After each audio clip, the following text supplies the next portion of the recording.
अस्सलामुअलैकुम दोस्तों और साथियों, उम्मीद है आप लोग खैरियत से होंगे। आज की इस वीडियो में हम बात करेंगे कि 40 साल की उम्र के बाद वो कौन सी बीमारियां होती हैं कि जिनके होने के चांसेस ज़्यादा हो जाते हैं। वैसे तो किसी भी उम्र में ज़ाहिर है कि इंसान बीमार हो सकता है, लेकिन 40 साल के बाद कुछ मसाइल हैं जो ज़्यादा जन्म लेते हैं। तो 10 ऐसे मसलों की हमने बात करनी है।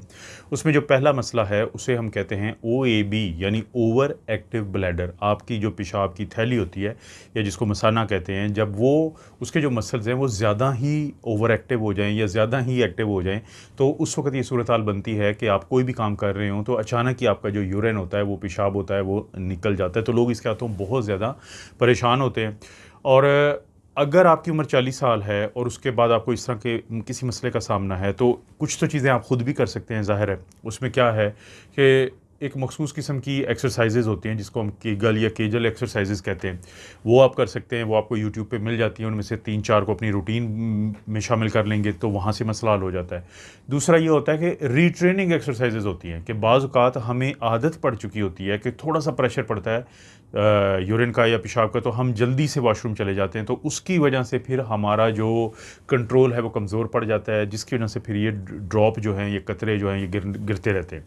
और तीसरी और अहम बात ये है कि अगर फिर भी मसला हल ना हो तो अपने डॉक्टर के पास जाएं, ख़ास तौर पे जिसको हम यूरोलॉजिस्ट कहते हैं।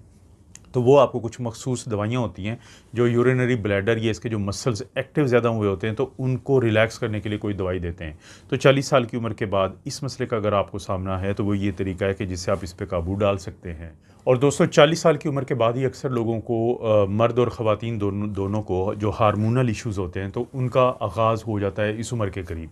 यानी ख़वातीन के हार्मोन अलहदा होते हैं, जैसे ईस्ट्रोजन है, प्रोजेस्टेरोन है, और मर्दों के हार्मोन जो है ज़ाहिर है वो प्रीडोमिनेंटली के जिनकी तादाद ज़्यादा होती है, जैसा कि टेस्टोस्टेरोन, वो अलहदा होते हैं। 40 साल की उम्र के बाद ख़वातीन में जब हार्मोनल चेंजेस आती हैं तो उनको हॉट फ्लैशेस होते हैं कि उनको गर्मी बहुत ज़्यादा अचानक लगती है, स्वेटिंग होती है, दिल घबराता है, दिल की धड़कन बढ़ती है, या फिर बाज़ औक़ात जो उनके मेंस्ट्रुएशन या माहवारी है उसमें तब्दीली आ जाती है।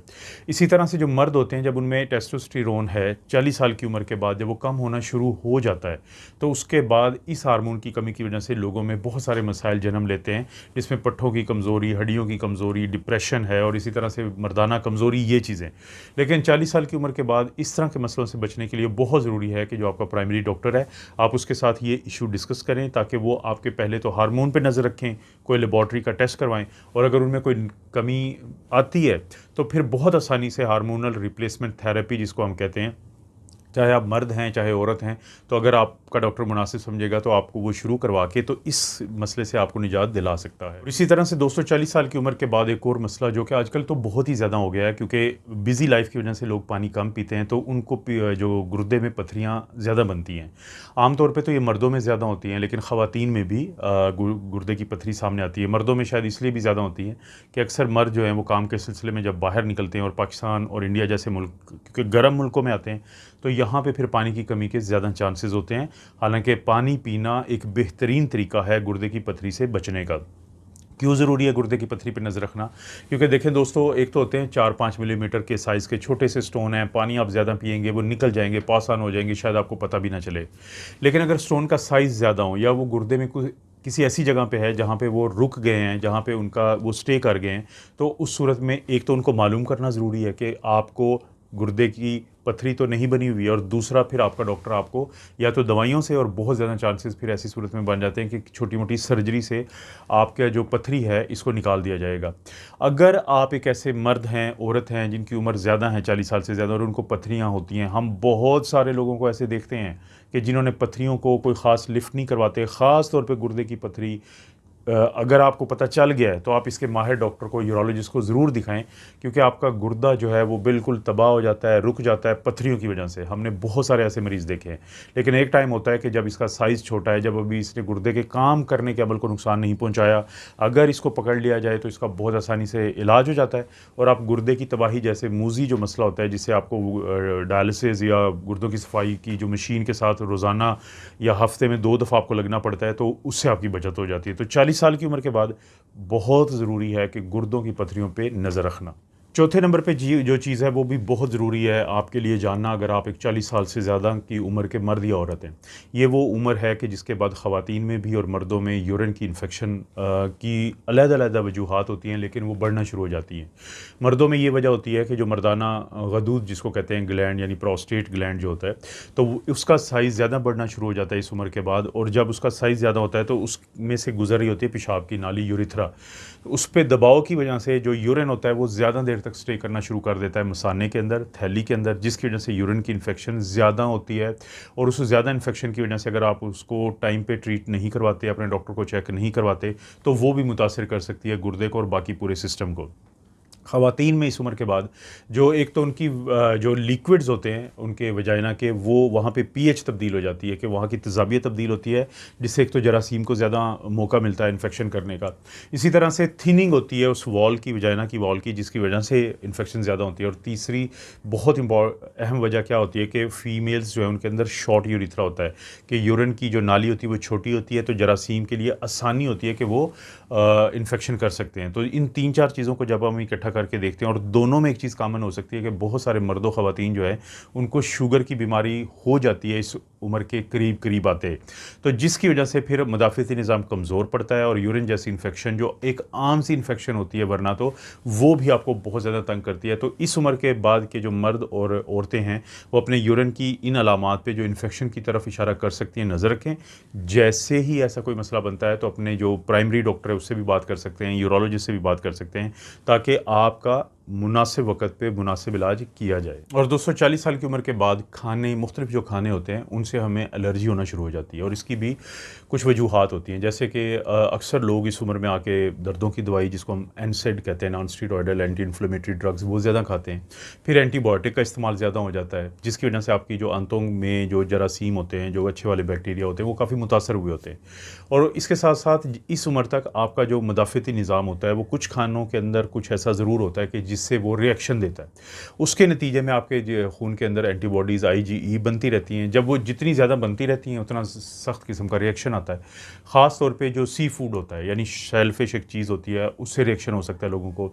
इसी तरह से नट्स जो होते हैं, बादाम, अखरोट या मूँगफली, इस तरह की चीज़ों से रिएक्शन होता है। और बाज़ अवत खाने की कोई और भी चीज़ हो सकती है कि जिससे आपको रिएक्शन होगा। कैसे पता चलेगा?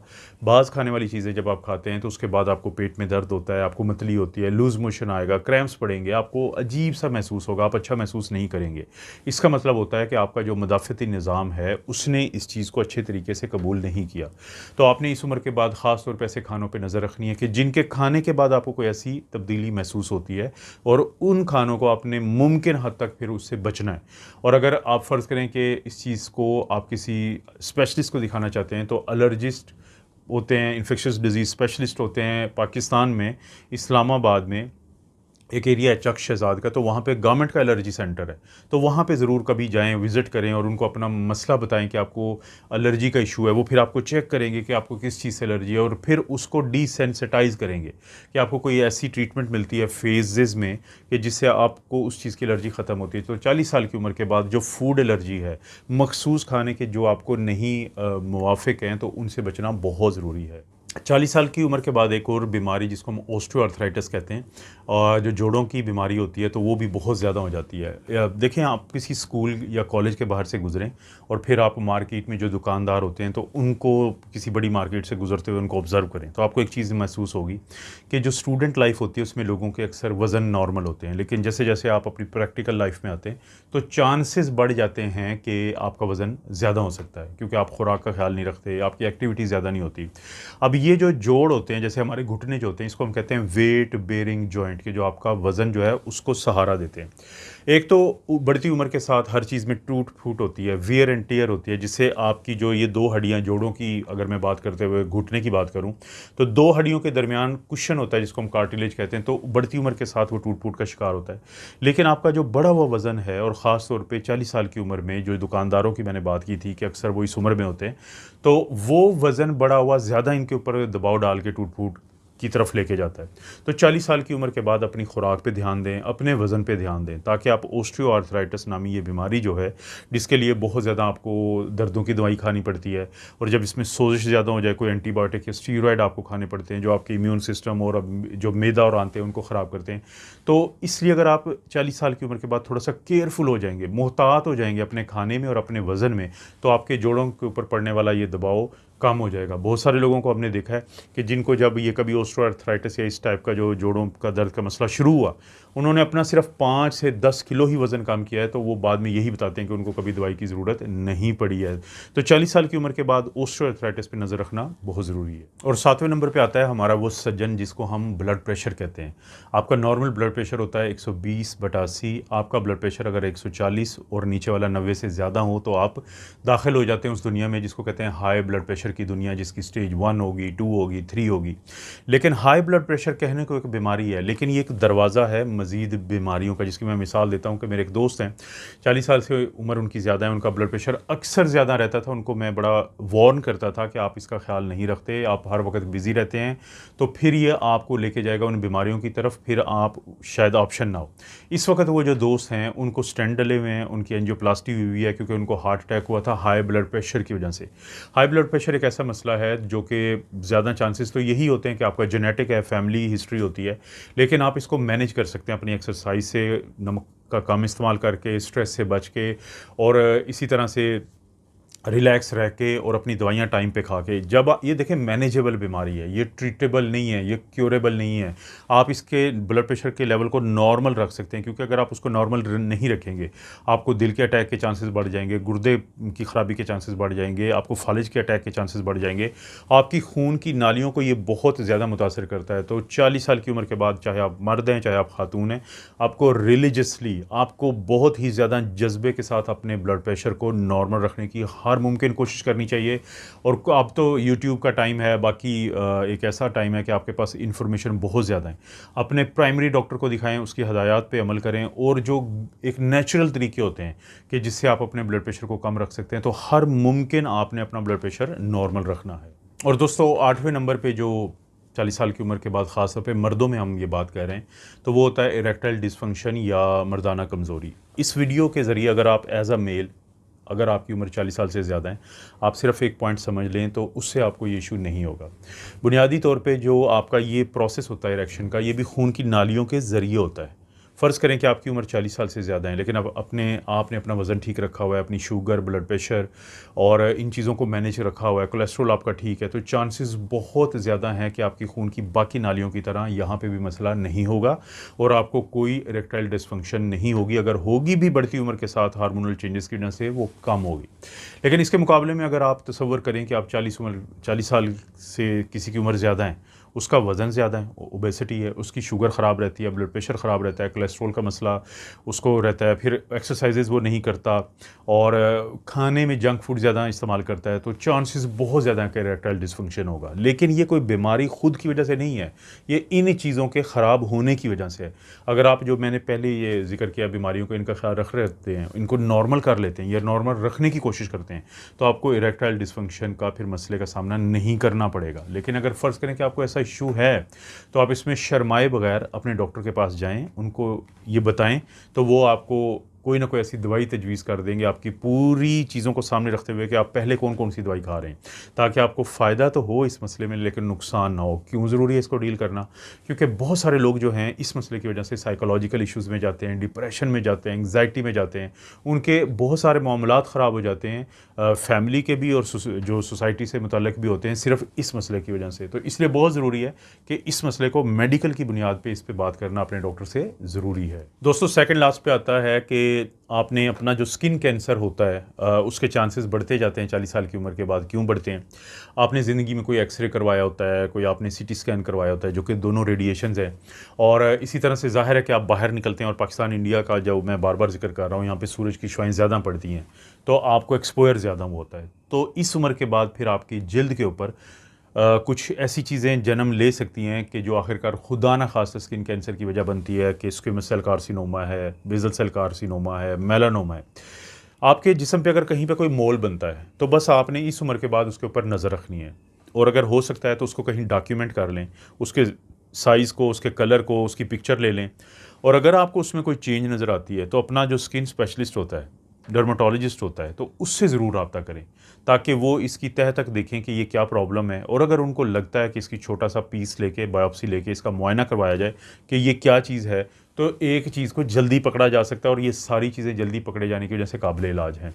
तो स्किन कैंसर या स्किन कैंसर होने का जो रिस्क है, उसके ऊपर इस उम्र के बाद नज़र रखना बहुत ज़रूरी है। दोस्तों, 10वें नंबर पे या सबसे आखिरी पे आती है डिप्रेशन और एंग्जाइटी।